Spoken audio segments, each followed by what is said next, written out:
Happy Wednesday. How is I've everybody? just been stirring my coffee. Sorry, I have to stir it because I've got one of those frothy coffees. You know that you buy and you have put it in and it just goes frothy and you don't have to froth it. Anyway, that's a bit of useless information. Carry on. No, but Sherry, I'm going to hang on to for a long time, darling. It's cut very deep. Thank you for sharing. Sherry, I love that cup. Isn't it gorgeous? Isn't it pretty? Yeah. It looks like something. It looks like something out of the 50s. And you know, frothy coffee was what they used to call it before. You know, all the sort of fancy coffees. Listen, like cappuccino. I'm older than any of you. I was there. No. They used to be delivered. You used to go to a coffee bar, and it used to come in a glass cup and saucer, and it was called frothy coffee. There was no such thing as cappuccino. Sorry, it was called frothy. And the glass was like that, and at the bottom it would be like a dirty, like washing up, but liquid looking, and then the froth would be that thick, and it was called frothy coffee, and it was from America. Right. And you know, very Sherry, cool, very cool. You're right, because I remember when I was a kid, one of those coffee bars survived near where I used to live, and it was called Cafe Colette, and it had a jukebox. And it survived for like 20 years after that. Oh, I love a jukebox. Don't you love a jukebox? Love a jukebox. And I'm trying to tell you something completely unconnected. Yesterday, for some reason, when I was going through Facebook, I was looking at one of the guys who used to be in the Grumbleweeds. Do you remember the Grumbleweeds? Yes. Now, what he does, and I don't know if you know this, is that he actually renovates jukeboxes and has done for 40 or 50 years. And I was just, strange enough, just thinking about that last night and thinking, I would actually love an old jukebox. Wouldn't it be fabulous? Jukebox, me too. Yeah. Me too. The Grumbleweeds were a really big band all those years ago. I've worked with them. They absolutely were. Grumbleweeds. I worked with them. Sadly, the main one died, but I worked with the others, and they're very clever boys. Very clever boys. But the fact that he always did that. That was one of his, passions. Even all the way through, trained to do it, all of this sort of engineering stuff with Wurlitzers and things, and then just carried on with his career, but always went back to it. And this is what now he's doing as a living. And he says, my daily on his Facebook page, he said, my daily rate isn't expensive. This is my passion. I don't need the money. I love doing it. In Blackpool, there's a museum. You can go in. They give you pennies. The big pennies. Yes. And they've got all those slot machines. You know, the ones where you used to get chocolate bars out of? And all sweeties out of. And you can play each one with the big pennies. You get your pennies back. I sense somebody is about to land in the nest. I don't know if you're feeling that. Yes, absolutely. And do you know who it is? Our amazing celebrity hairdresser, Andrew Barton. Barty, thank the Lord you're here, darling. We need you desperately. It's gin. Full of water. I'm so sorry. Barty, can I just say something before we start? I have to thank you because you have changed my life with this mousse. It has changed my life. I have styling now without you, dear. It's just want to thank you. Lady giving gracious compliments. Thank you so much. And I love really your wonderful. They don't call it hair lacquer anymore. That tells you the times I come from. I love your hairspray. The hairspray is fabulous. Yeah. It's in a nice big can as well, isn't it? Oh, it's nice to get hold of. and I like the serum. Oh, do you? I love it. Do you? I'm loving your hair up today as well, Debbie. Well, isn't it great? My hair is really easy to put up. It's just in one clip, but it's so dirty today. And I really thought, the dirtier it gets, the higher up it gets. And Barty, I have to say, I love all of your products. You're going on holiday, obviously, Dean, with your summer hat on. That's why I need your help so badly. Tell us, please, Barty, what can we do? Well, do you know what? What I want to do today is talk a little bit about what you can do in terms of what you eat to make for healthier hair. Oh, I'm going to write this down. I'm ready, Yes. Andrew. Got your pen ready? I am always impressed when you've got your notebook and your pen ready for Andrew's segment. Thank you. I always have, look, pen, book, ready.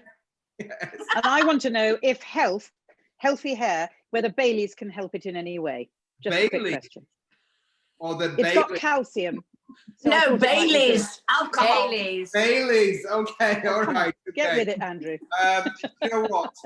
I am going to use all my know-how and top tips and advice to share. I can officially say this as well.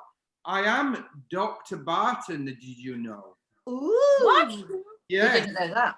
Are you a gynecologist? No. Sherry, you know me, I'll have a go at most things, but Oh my God, it's a lie. no, I was given an honorary doctorate by Southampton Solent University for my services to the hairdressing industry. So Wow. Doctor, Well done. Well done, darling. Congratulations. what I want to do is just share with you kind of what I know, not from a medical doctor's kind of perspective, but the results that I've seen over the years with my clients at my salon when they've followed certain regimes and routines with their hair. You all know that your hair, all of you know that your hair sometimes reacts without any logical reason at all. One day brilliant, another day it's like lets you down completely. But if you think about it, each single hair on your head has such a story to tell. And if you think about it really deeply, it's used in forensic science, it's used in legal cases, and it's part of an individual's DNA. So, you know, people have been sent for murder to prison because of a single hair strand's evidence in terms of DNA.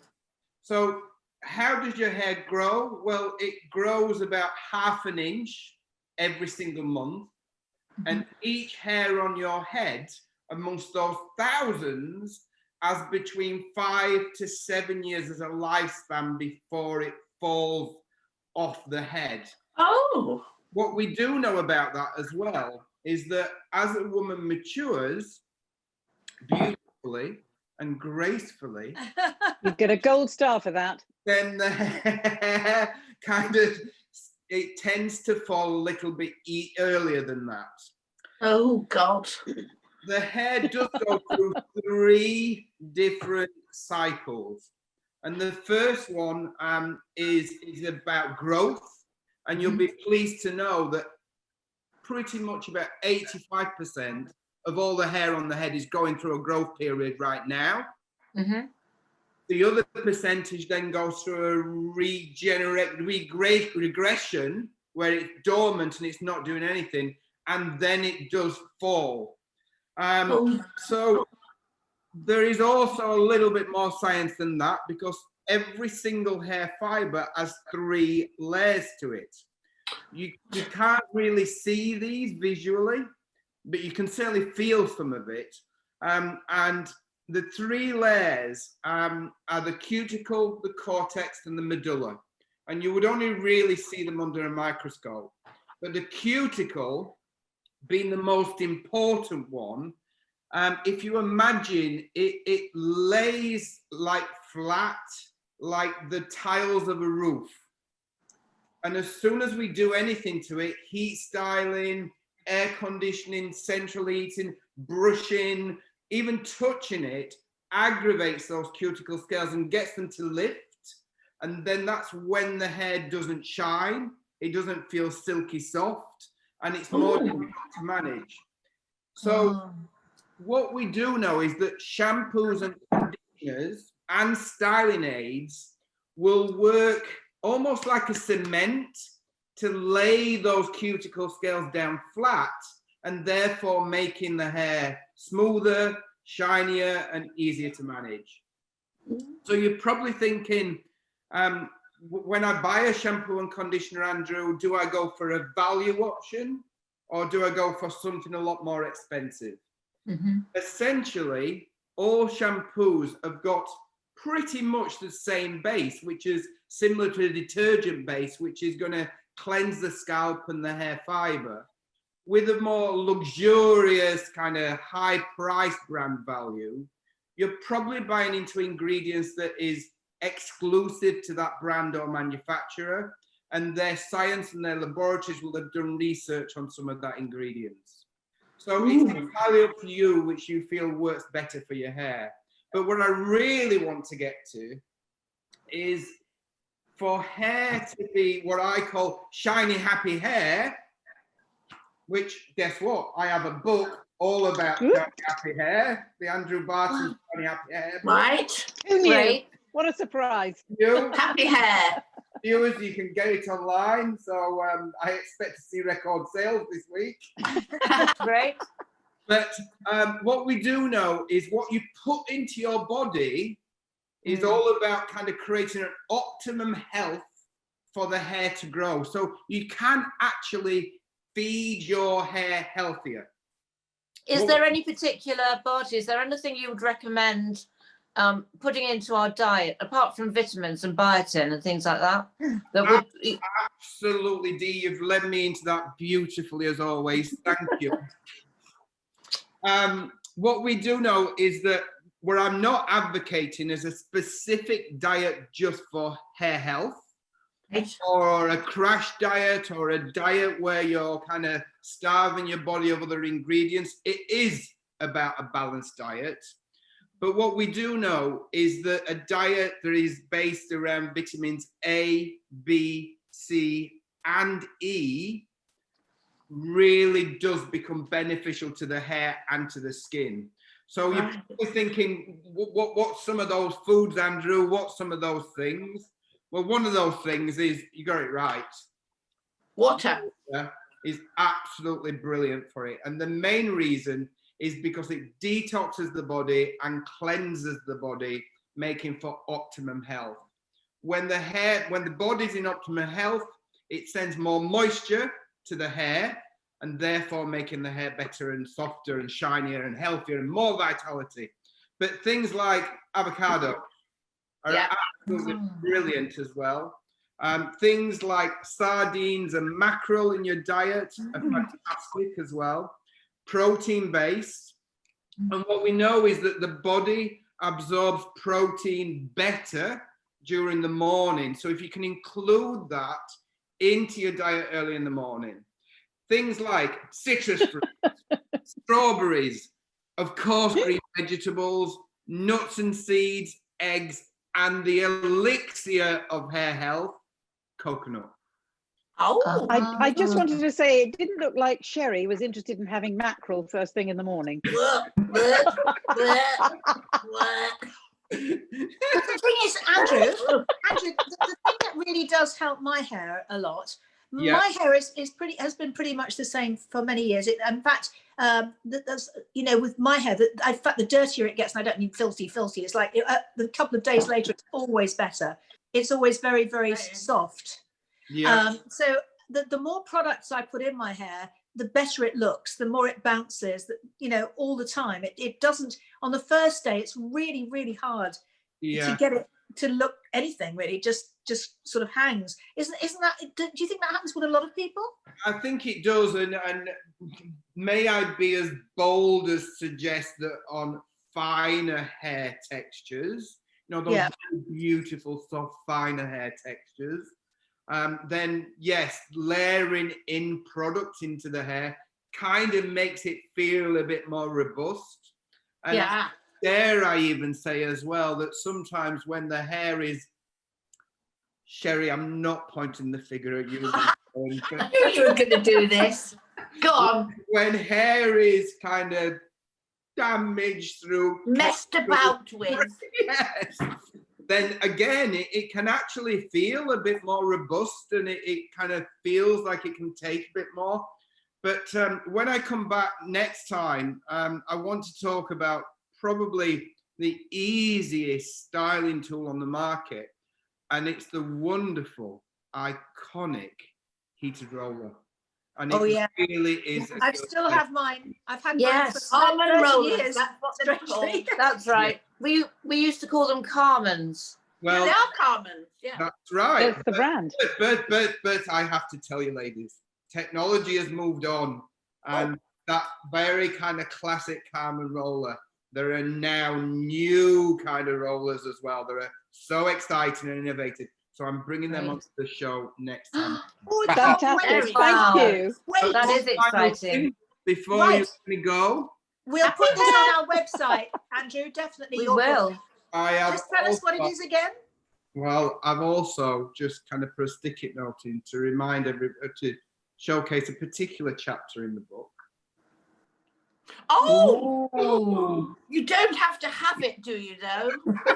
I mean, you know, You No, might it's been want so long, I wouldn't know about how to it. start.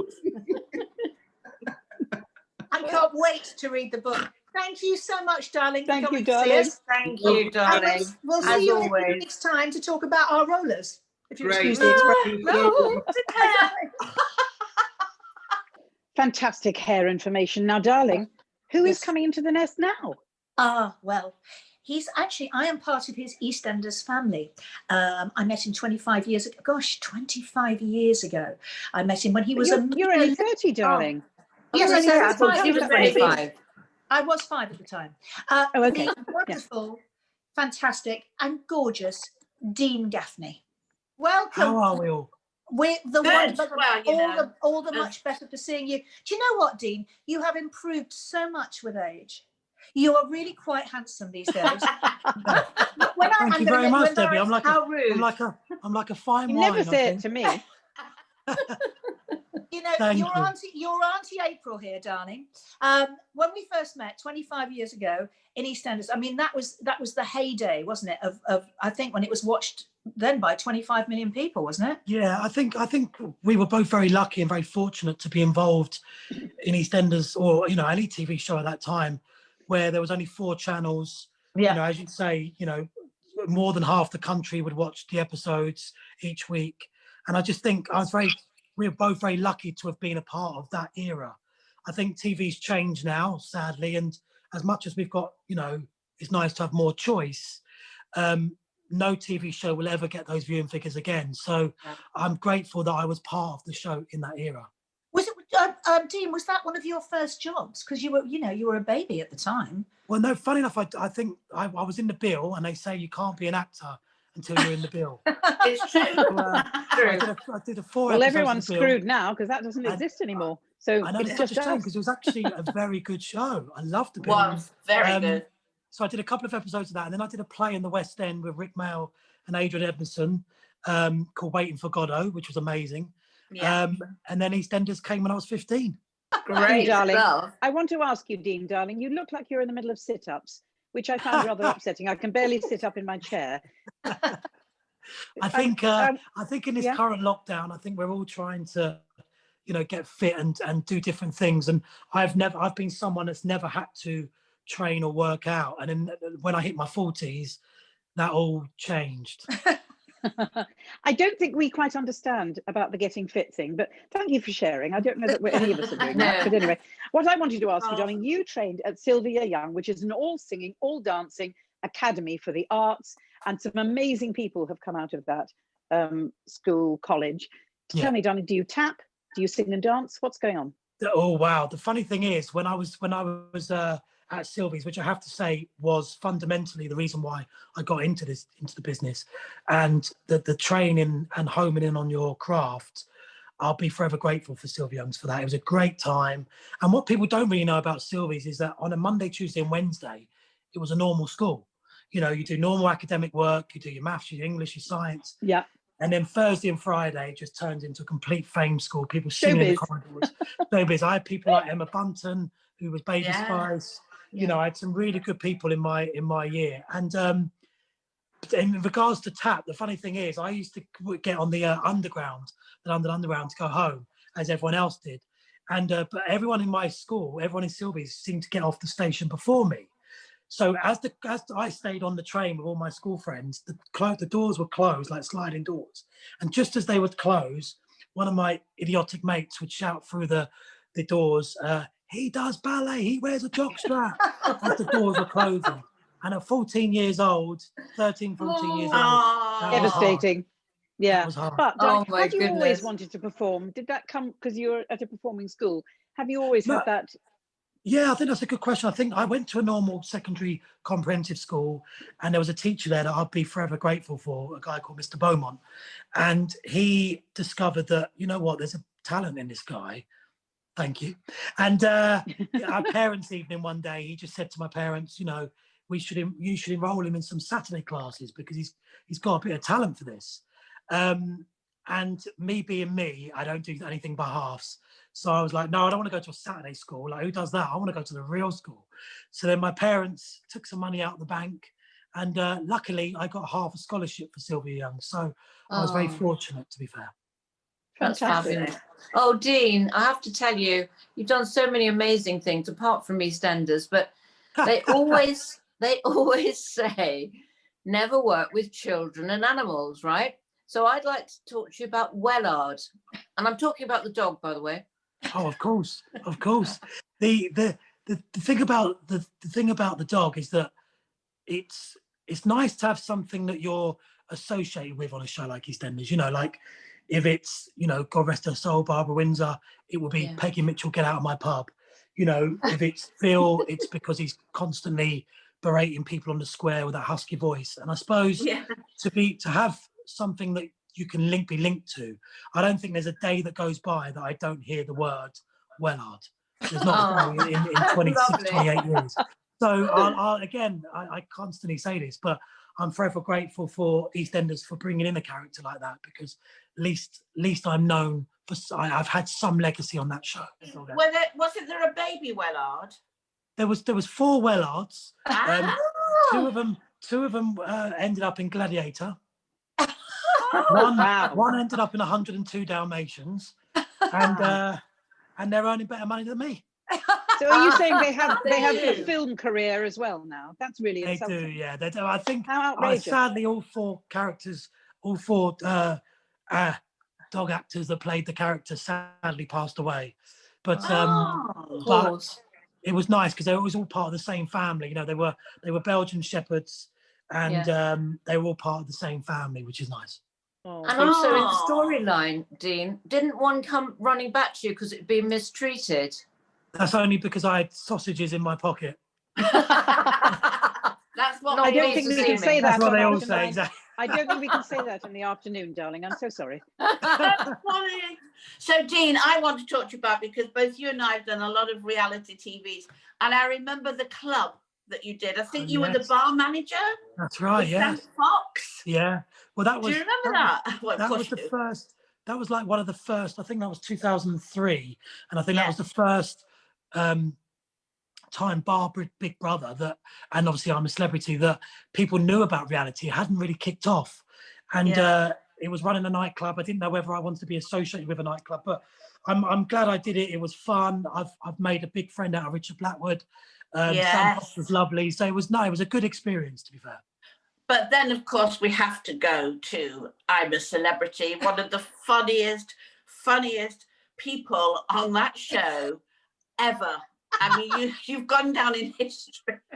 Thank you. I can still see you now on those shots. I think it's like, and obviously you've done it yourself. You know exactly what I'm saying here. It's an amazing experience. I was thankful that we went to Australia and not Wales. Nothing wrong with Wales, but you know, Australia's lovely, and it was just a nice experience. I don't know how you found it, but I just loved. But you didn't look as though you were having a nice. No. I think it's when you get out of there, you actually relive it and go, "Wow, did I actually do that? Did that actually happen?" I think with me, because I walked in on a live trial, and I wasn't told. I was told that I was going to meet the producers, meet Ant and Dec, and they'll debrief me and go through this whole, you know, what's going to happen next thing. And all of a sudden I walk into this live trial and I'm like, they're very good at keeping secrets, that show. They don't tell you anything, which you probably know. So it was an eye-opener to walk into a live trial. Yeah. And what did you make of the Wales one? Did you enjoy it, or did you think it didn't work? No, I think it worked. It worked for what they needed to do. I think, you know, the viewing figures speak for itself, because obviously we're all in for lockdown. I think the show itself just works. It's Ant and Dec, it's ITV, it's 10 million viewers. I think what was nice to see actually is the amount of times that Shane Ritchie was allowed to get away with using the EastEnders brand. And I think it's a big testament to ITV that they allow that. You know, they are it is a competition channel, and I just think it just goes to show maturity there that ITV are like, you know, undoubtedly EastEnders is one of the biggest soap operas in the country, and we want to applaud that. I think it was really nice. Yeah, I think I mean, I'm sure they can't wait to get back to the sun though, because the funny thing is with that show, you kind of do need the outside stuff, don't you? Like definitely. You did. Most definitely. I think it's just the whole thing of Australia. It's, you know, walking out onto that bridge when they climb that big, huge, you know, skyscraper. And I just think, you know, that as much as the mountains and the cliffs are lovely in Wales, they just don't quite cut it like Australia. It's too cold. Exactly. I mean, it's weird because they obviously had heaters in there because it reminisced a bit of a studio feel. But that's one thing that I wouldn't have been able to do had it been Wales and it would have been freezing cold. I hate the cold, and I'm the first to admit that. I just can't handle it. No, I agree. I mean, I just think you were the funniest thing when you did that trial. What was? I mean, I can't. Still have a nightmare now. Is it a nightmare still? Yeah. Dean, so what happened basically? You just got off a plane and went straight into a trial? What happened is they lock you down for about 4 days because they don't want anyone to find out you're there. They're very secretive. And also, you know, there's a big, as Sri will tell you, there's a big, you know, big crew out there. There's probably 700 people that's involved in it. So it's amazing how things necessarily don't get out. But I was kept in lockdown for 4 days, and then they would try on our outfit. And I was up against Melinda Burrows from Emmerdale fame. And I picked it at the post with the viewers' votes to go in on that said day for the live trial. And then I was literally told, look, there's going to be a trial happening, but it's later on. You're going to meet the producers now. So I just thought, and they said, just carry on walking. I seemed to walk for about half a mile through this terrain with no one talking to you. These people in like camouflage outfits just pointing in the direction that you need to go in. And then all of a sudden I hear Ant and Dec saying, and Dean Gaffney. And then I see these red lights from the cameras, and I've walked into a live trial. Oh my God. Scary. The screaming as well. Dean, you did scream a lot in that. I think they, the funny thing is, because it was a live trial, there were probably, I think there was like a minute difference. And I think they cut out a lot because I was, sorry to put you off your lunch, but I was, you know, a lot of stuff was coming out of my mouth at that point. I was like very jaded, didn't know what was going on. Yeah. Dean, what would you ideally like in this ridiculous world we live in, like to do next? That's a very good question. I think as an actor, we always want to try and kind of reinvent ourselves. And I think it's great being the fall guy in a show like EastEnders. It's great to play the comedy character, but I would love to shave my head and play a crack addict or something. You know, I'd like to do something that I don't know about. Obviously, I don't know about crack, but I just want to do something that's completely different that people go, wow, did you see Dean Gaffney last night? Do you know what I mean? I just want something different than what people might know me for. Have a word with Tony Matt Hale, Dean. Definitely. I will do. Dean, darling, it's been so great to see you. Thank you so much, guys. And I love what you lot are doing. Keep up the good work. Thank you. Thank you, Dean. Thank you. I can't wait to see you for a socially distanced snog soon.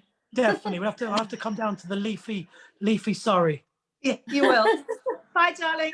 Bye, darling. Dean. Bye. Bye. I will never forgive him for sitting in Lycra and virtually in a sit-up the entire time. Yes, age becomes amazing. Doesn't it? Age becomes him. He looks looks very well, rather which is why we're only shot from this way up. We don't go like ever.